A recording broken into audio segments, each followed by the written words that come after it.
Hey guys, so today I want to tell you about the importance of understanding buyer psychology and US culture when you want to improve your conversion rates in the US market as a high ticket closer. The first thing I want you to understand as the core problem is that international closers with perfect English often fail in the US market because they don't really understand the deep-seated cultural and psychological expectations of American buyers. Language fluency and cultural fluency are entirely different skills, all right? So success really hinges on understanding the real rules that govern American business interactions.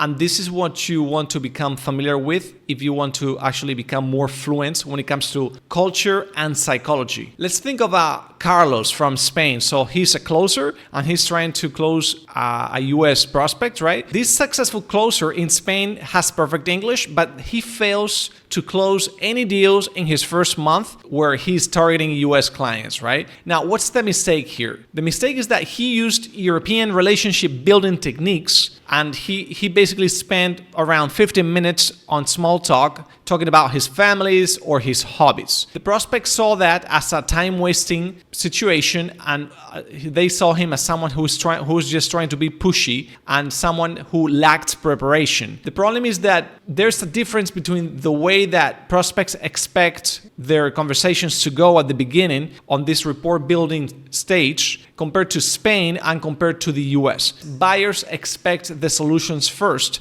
and then relationships are being built as a consequence of that, because first you gain their respect and then you can start building up that relationship. So the thing is that efficiency and immediate value demonstrations are really, really important. They are paramount here. The thing is, American buyers operate from a cultural framework of individualism and direct communication. All right. So when your approach doesn't match their expectations for how a business conversation should flow, they actually subconsciously sense a disconnect. All right. And they completely mentally check out. They just grow up in a culture that encourages questioning, and they are constantly bombarded with thousands of marketing messages daily. Now, what this does is that this creates a prove it to me mindset and a sophisticated mental filter that basically is put in place to block out any time wasters. So if you come up to a call and you're trying to build up this relationship for 15 minutes, this is going to create sort of a filter, and they're gonna go, you know what, this guy is just trying to gain my trust by sounding friendly, but I just want you to prove it to me that you're an expert. So just start giving me value as soon as you can, all right? US prospects, they want to feel in control and that they discovered the solution themselves, not that they were sold the solution. And this is the key idea here. They respect expertise, but they reject hierarchical or overly manipulative sales tactics. So they basically want to see that you're the expert, not that you are just one of those random closers that are just trying to get the money out of them regardless. Now, there's a cultural perception of being constantly pressed for time, creating an expectation for hyper-efficient conversations. This is the thing here. There's a dominance of time, scarcity, and return on investment in the US market. Decisions are heavily driven by data, by case studies, and the promise of measurable results, so a return on investment. American buyers have a mental timer that starts the very moment a call begins. So you must actually demonstrate value within the first couple of minutes or they will completely disengage. The main mistake that a lot of international closers have is that they assume that the rhythm and the pacing of a sales conversation are universal. This is not true. I want you to picture a scenario where, let's just call it Maria. So this is Maria from Brazil, right? And she's a successful closer from Sao Paulo. And she loses deals in the US because of her pacing, which is too slow, all right? So the mistake is that she spends usually around 20 minutes to build reports. The problem here is that all this time spent on this 20 minutes of report building was perceived as a disrespect to the prospect's schedule. So basically, when the prospect asks direct questions like, what's the bottom line here?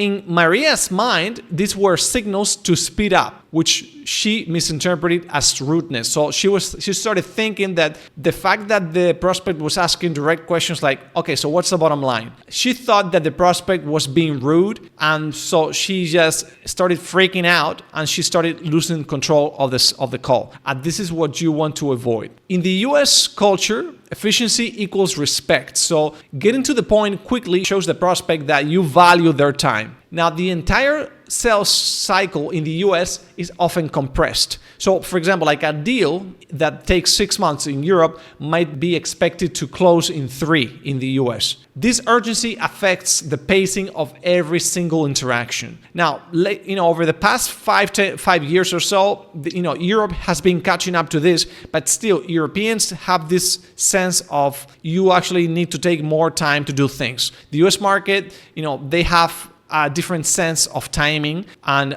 of time efficiency specifically. The main problem that I see is that using formal, polite, and indirect language, this signal respect in other cultures, but weaknesses in an uncertainty in the US culture. So when you are being too polite or too formal or too indirect, this could be actually a signal of weakness or of a lack of expertise in the US prospect's mind. So I'm going to give you an example. Let's think of another prospect. Let's call him Ahmed from Egypt, right? He's a closer with perfect formal English. He finds prospects losing interest during his presentations, right? Now, the main problem is that he used hedging and polite phrases like, I would like to suggest, or perhaps we could explore, or I believe this might work. Okay, so these are the expressions used by Ahmed from Egypt, right? Now, let's think of exactly the language that the Americans would be expecting, instead. So this language signaled a lack of confidence and expertise. They expect a more direct and assertive language. So, for example, they would be expecting things like, here's what I recommend, or this will solve your problem, or let me show you how this works. All right. So these are sentences that actually portray assertiveness and shows confidence and not aggression. Now, Americans expect direct questioning, like, tell me about your current process, or rather than permission-based questions, like, would you mind if I asked? Indirect questions can suggest that you are unsure whether your solution is the right fit, and you're unsure of your right to ask for information. So if you're an expert, you should be very confident about your ability to ask the right questions at the right time. So if you're constantly asking for permission to ask questions, this is going to signal basically that you don't know what you're doing, or you're ready to let the prospect take the control of the conversation. And this is the last thing you want to do. Now, another key mistake that I see is using relationship-based or consensus building techniques to handle objections. Now, what do I mean here? I'm going to give you another example. Let's think of another closer. In this case, let's imagine Priya from India, right? So again, she's a successful closer from Mumbai, and she finds her objection handling techniques failing with US price objections, all right? So the mistake here is that she used social proof, like, many companies similar to yours have found this and that to address the price concerns, right? So she uses this type of objection handling technique. Now, the thing is, in this case, the US prospect's interpretation is that this approach feels basically dismissive of their own specific individual situation, and it actually comes across as a pressure tactic. This is what you want to be avoiding. Now, the expected pattern, the expected outcome in this situation would be a more direct evidence-based response, like, providing data, providing return on investment calculations, which basically addresses their specific concern head on. You don't want to go back to whatever worked for this specific scenario, for this specific case study. You want to be really specific about everything that has been described by the prospect themselves. In US culture, objections are often not rejections, but tests of the closer's expertise and confidence. So basically, the idea here is that prospects want to see if you can handle their concerns professionally. So that's what you need to bear in mind whenever you're facing these objections. Now, let's talk about exactly how to use your own international identity in your advantage. Because one of the main problems that I see in international closers, role play sessions, is that they're trying to hide their international background. And they want to sound like way more American than they are. And this comes across as inauthentic. You want your authentic voice and your accent to stand out from the typical American sales pitches. For them, they see you as an international asset, which brings in an international perspective.